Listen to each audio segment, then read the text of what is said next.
Hello students, welcome to your maths class. बेटा ये ninth के मैथ्स का आपका फिफ्थ यूनिट चल रहा है, लाइंस एंड एंगल्स। उसमें ये आपका फर्स्ट वीडियो लेक्चर होगा।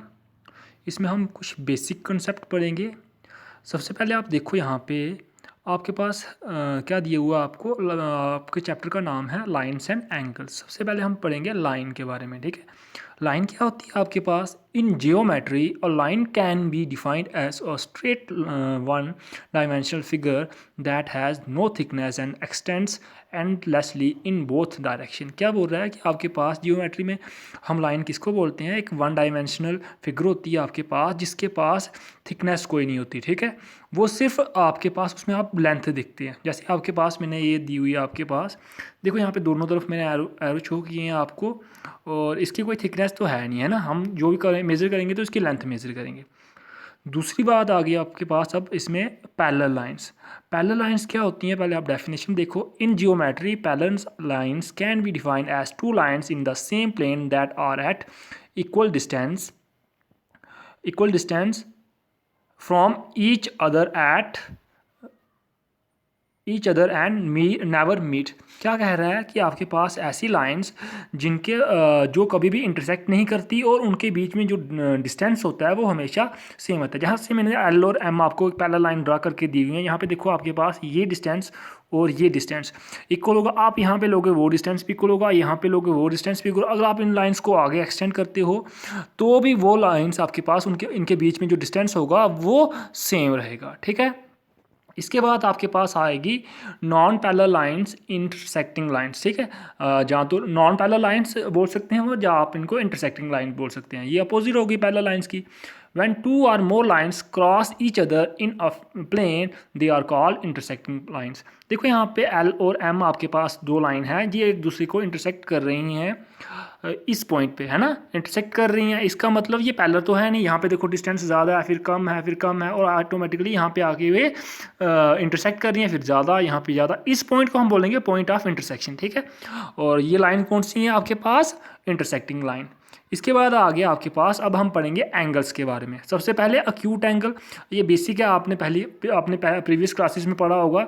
अक्यूट एंगल कौन सा एंगल होता है? जिसका मेजर लेस देन 90 डिग्री होता है। इसके बाद राइट एंगल कौन सा हो गया? ऐसा एंगल जिसका measure equal to 90 degree, means जो 90 डिग्री के इक्वल हो उसको हम बोलते हैं right angle. And obtuse angle क्या होता है आपके पास? ऐसा एंगल जिसका मेजर 90 डिग्री से ज़्यादा हो और जिसका मेजर 180 डिग्री से लेस देन, मीन्स ऐसा एंगल जिसकी वैल्यू 90 डिग्री से ज़्यादा हो और 180 डिग्री से कम हो। फॉर एग्जाम्पल आपके पास 150 डिग्री आ गया, 100 डिग्री आ गई, 105 आ गया, लेकिन यहाँ पे 90 डिग्री जो होगा वो ऑब्ट्यूज एंगल नहीं होगा और ना ही वो अक्यूट एंगल होगा। 90 डिग्री क्या होगा आपके पास? Right angle. इसके बाद आ गया आपके पास straight angle. Straight angle means straight angle बोलो, जहाँ आप स्ट्रेट लाइन बोलो, इक्वल्स टू ऐसा एंगल जिसकी वैल्यू आपके पास जिसका मेजर कितना है? 180 डिग्री। यहाँ पे देखो आपके पास ओ पॉइंट पे क्या आ रहा है? एक रे यहाँ पे जा रही है और एक रे यहाँ पे डाइवर्ज हो रही है, और इनके बीच में जो एंगल बन रहा है ये कितना है? 180 डिग्री। तो हम इसको बोलेंगे स्ट्रेट एंगल या फिर स्ट्रेट लाइन, ठीक है। इसके नेक्स्ट आपके पास आएगी रिफ्लेक्स एंगल, ठीक है। रिफ्लेक्स एंगल कौन सा होगा? Greater than 180 degree and less than 360 degree. ऐसा एंगल जिसकी वैल्यू ग्रेटर देन हो 180 डिग्री और लेस देन 360 डिग्री, मीन्स जिसकी वैल्यू 180 से लेकर 360 के बीच में लाई करे, उसको हम क्या बोलते हैं? Reflex angle. फॉर एग्जाम्पल यहाँ पे देखो मैंने एक एंगल ड्रा किया है, ये AOB कितना क्या है यहाँ पे? 40 डिग्री। हेयर एंगल AOB दिया है मैंने 40 डिग्री। अब मैं अगर रिफ्लेक्स एंगल AOB फाइंड करूँगा तो वो क्या होगा? ये दूसरी वाली साइड से, ठीक है। ये कैसे फाइंड करेंगे हम? ये हम करेंगे 360 डिग्री माइनस 40 डिग्री। यहाँ पे आपके पास एंगल AOB कितना है? 40 डिग्री है, तो ये कितना होगा? 360 माइनस 40 डिग्री। तो यहाँ पे देखो 360 माइनस 40 डिग्री कितना आया? 320 डिग्री। इसकी वैल्यू कहाँ पे लाई कर रही है? 180 और 360 के बीच में लाई कर रही है, तो ये आएगा रिफ्लेक्स AOB। अगर आपके पास कोई एंगल A आपके पास x डिग्री हो, तो अगर उसका रिफ्लेक्स एंगल फाइंड करना हो तो हम करते हैं 360 डिग्री माइनस x डिग्री, जो भी उसकी वैल्यू आएगी वो उसका होगा रिफ्लेक्स एंगल, ठीक है। इसके बाद हम पढ़ेंगे पेयर ऑफ एंगल्स के बारे में। सबसे पहले हम पढ़ेंगे कॉम्प्लीमेंट्री एंगल्स। कॉम्प्लीमेंट्री एंगल कौन से होते हैं? ऐसे दो एंगल जिनका सम हम करें तो उसकी वैल्यू कितनी आए, 90 डिग्री के बराबर आए, तो उनको हम क्या बोलते हैं? Complementary angle. जहाँ से यहाँ पे देखो मैंने क्या किया हुआ है, दो एंगल लिए हुए हैं यहाँ पे मैंने, एक आपके पास ये आ गया 40 डिग्री और दूसरा 50 डिग्री। इन दोनों का सम करूं तो कितना आया, 90 डिग्री। तो ये दोनों एंगल क्या है? Complementary degree. यहाँ पे मैंने दे दिया, अगर if x plus y equal to 90 degree हो देन x एंड y क्या होंगे आपके पास? कॉम्प्लीमेंट्री एंगल्स होंगे। कॉम्प्लीमेंट्री एंगल के बाद आएगा आपके पास सप्लीमेंट्री एंगल। सप्लीमेंट्री एंगल कौन से होते हैं बेटा?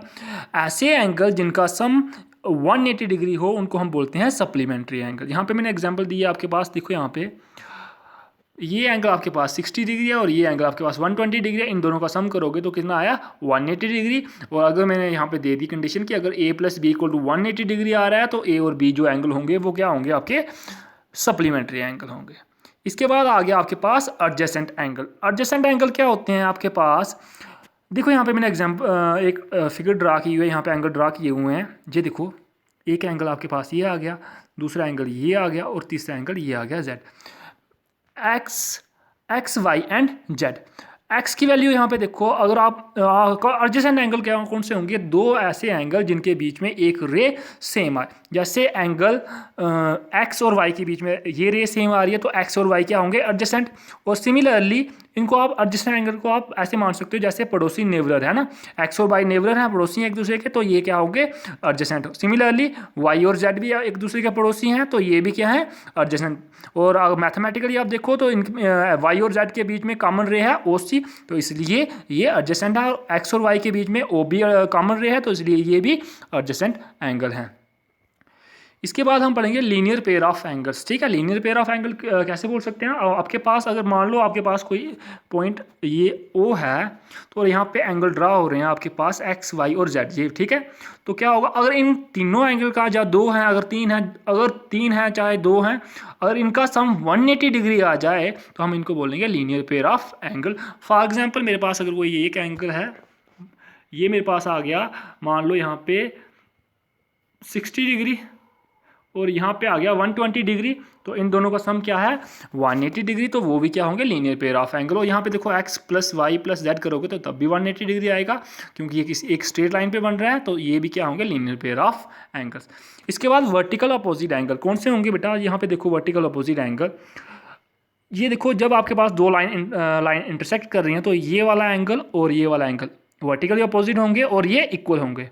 दूसरा ये वाला पेयर, ये वाला एंगल और ये वाला एंगल, ये भी वर्टिकली अपोजिट होंगे। यहाँ पे ए और सी वर्टिकल अपोजिट है, ए इक्वल टू सी होगा, और बी और डी भी वर्टिकली अपोजिट एंगल है और बी इक्वल टू डी होगा। इसके बाद हम पढ़ेंगे corresponding angle, alternate interior angles, alternate exterior angle और को इंटीरियर एंगल। ये मोस्ट इंपॉर्टेंट है आपके पास, चार जो पढ़ेंगे हम। देखो कॉरस्पॉन्डिंग एंगल क्या होते हैं? कॉरस्पॉन्डिंग एंगल मीन्स एक ही डायरेक्शन में बनने वाले एंगल। यहाँ पे देखो आप एंगल 1 और एंगल 5 क्या हो रहे हैं? एक ही डायरेक्शन में बन रहे हैं, ये कॉरस्पॉन्डिंग एंगल है। एंगल 2 और एंगल 6 ये भी एक ही डायरेक्शन में बन रहे हैं तो ये भी कॉरस्पॉन्डिंग है। एंगल 3 और एंगल 7 ये भी एक ही डायरेक्शन में बन रहे हैं तो ये भी आपके पास क्या है? Corresponding angle. और एंगल 4 और एंगल 8 ये भी आपके पास सेम डायरेक्शन में बन रहे हैं तो ये भी क्या है? Corresponding angle. इसके बाद आ गया alternate interior angle. Interior means अंदर वाली साइड और अल्टरनेट मीन्स अपोजिट डायरेक्शन में। ठीक है, ये इस साइड और इस साइड, इन दोनों के बीच में जो एंगल आएंगे उनको हम बोलेंगे अल्टरनेट इंटीरियर। देखो एंगल 3 इस डायरेक्शन में है और एंगल 6 इस डायरेक्शन में, एक तो इंटीरियर है दोनों और अपोजिट डायरेक्शन में, तो एंगल 3 इक्वल टू एंगल 6 ये क्या है? एंगल 3 और एंगल 6 क्या है? अल्टरनेट इंटीरियर एंगल है। और एंगल 4 और एंगल 5 ये भी अल्टरनेट इंटीरियर एंगल है और एंगल 5 इक्वल टू 4।